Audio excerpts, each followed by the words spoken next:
Assalamualaikum warahmatullahi wabarakatuh. Perkenalkan, nama saya Ervian Faisal. Saya di sini selaku mahasiswa Fakultas Hukum Universitas Muhammadiyah Malang. Dan di sini saya akan mereview salah satu buku karya Wahyu Nibar yang berjudul Manajemen Kantor Advokat di Indonesia atau Law Firm Management in Indonesia. Buku ini diterbitkan pada tahun 2007, diterbitkan oleh JF Isel, dan buku ini berjumlah 146 halaman. Terus buku ini juga bersumber dari Perpustakaan Hukum Irawan Harahap. Terus perlu diketahui juga buku ini tuh berisi sebanyak 7 bab. Nah, dan dalam 7 bab ini saya merangkai secara general atau garis besar. Saya simpulkan menjadi 6 poin. Dan dari isi buku ini bagaimana salah satu cara ampuh atau yang perlu diperhatikan dalam ingin yang mendirikan law firm atau kantor advokat. Oke, masuk substansi yang pertama, yaitu mengenai tentang pengetahuan mengenai firma hukum. Jadi sebelum kita mendirikan suatu law firm, itu harus memiliki suatu pengetahuan yang dimana publik ini menilai bahwa kita harus punya suatu dasar bahwa kita ingin mendirikan law firm. Nah, dari mana law firm itu bisa diketahui? Nah, kalau menurut buku ini itu dijelaskan bahwa law firm bisa dipasarkan atau bisa disebarluaskan melalui media elektronik ataupun media cetak, atau yang lebih efisien saat ini adalah media sosial. Itu untuk yang poin yang pertama. Terus yang kedua ini mengenai tentang tankability atau elemen dari service quality. Nah, dari service quality yang pertama dari tankability itu di sini ditulis yaitu berisi mengenai komunikasi yang terjalin antara klien dan advokat. Nah, dari mengenai komunikasi yang terjalin dari advokat dan klien ini harus perlu diperhatikan, karena dari step awal klien itu menilai bahwa advokat ini bisa memberikan kenyamanan dalam proses komunikasi untuk penanganan kasus yang ingin ditangani oleh firma hukum tersebut. Nah, itu untuk yang poin yang pertama dari tankability. Yang kedua adalah mengenai tentang image atau tampilan dari firma hukum. Nah, ketika dari first impression dari seorang calon klien menilai bahwa datang terhadap ke kantor kita atau kantor yang ingin mendirikan kantor firma hukum itu harus memiliki image baik. Contoh dari tampilan yang pertama adalah faktor tampilan dari kantor itu sendiri. Nah, kalau dari buku ini ditulis dari firma hukum itu harus memiliki tatanan dokumen yang bagus atau dokumen yang memiliki tata letak yang rapi.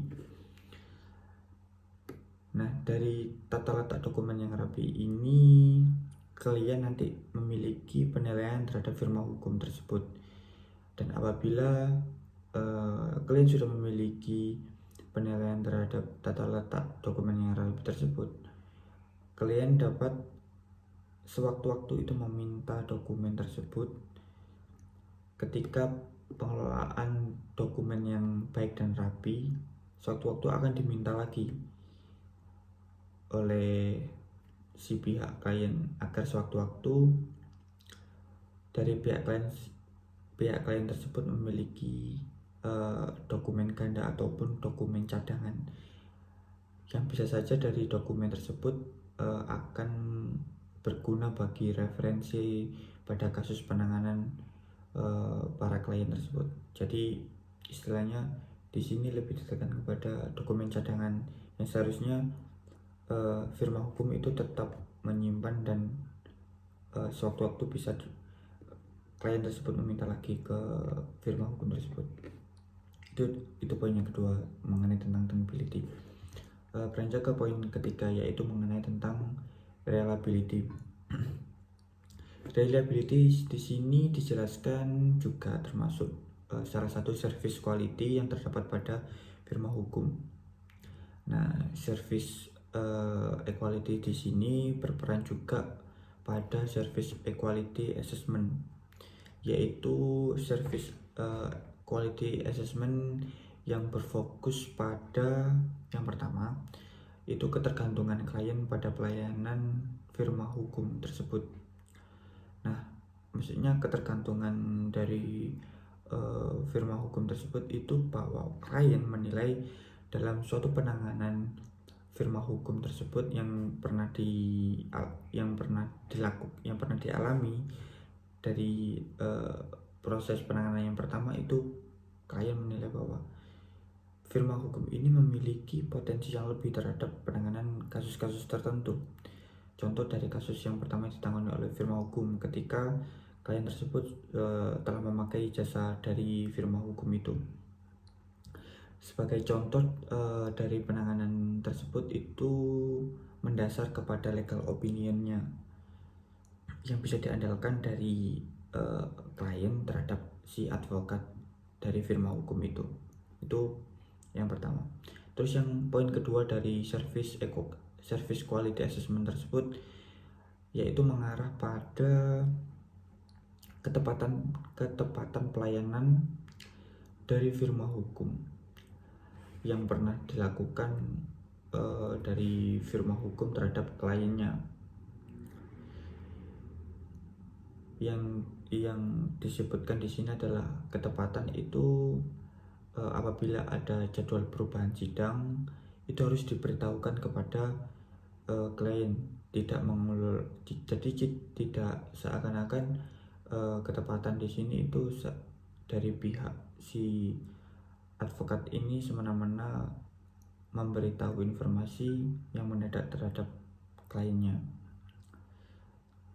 Itu termasuk juga dalam keakuratan atau kekinian informasi yang diberikan oleh firma hukum terhadap kliennya. Terus yang ketiga mengenai tentang memberitahu apabila ada dokumen yang harus dipersiapkan untuk kebutuhan sidang ataupun kebutuhan dokumen yang membutuhkan penanganan dalam kasus. Jadi di sini advokat juga harus memperhatikan terhadap dokumen-dokumen yang harus dibutuhkan terhadap penanganan kasusnya yang dimintakan langsung ke kliennya. Jadi di sini advokat itu lebih memberikan tenggang waktu atau jeda waktu sebelum tanggal yang dibutuhkan. Jadi jauh-jauh hari pihak advokat ini harus memberikan itu terhadap klien, informasi yang tempo hari. Terus beranjak ke poin 4, yakni mengenai responsif dalam fokus interview, memfokuskan terhadap kecepat tanggapan dan keproaktifan firma hukum dalam memberikan pelayanan mengatasi masalah. Terus yang kelima mengenai empati.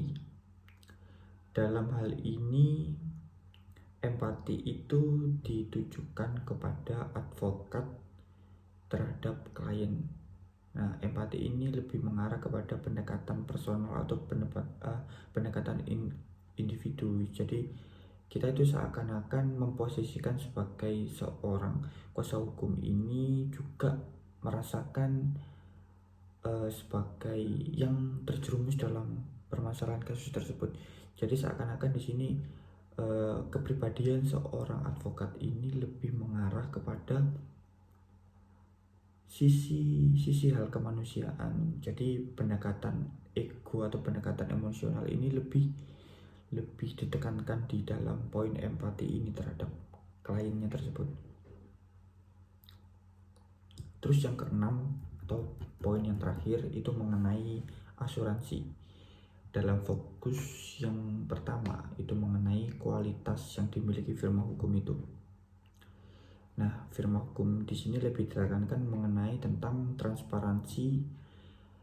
Transparansi ini harus memenuhi sebuah ekspektasi dari seorang klien terhadap firma hukum tersebut, khususnya dalam penanganan pelayanan kasus ya.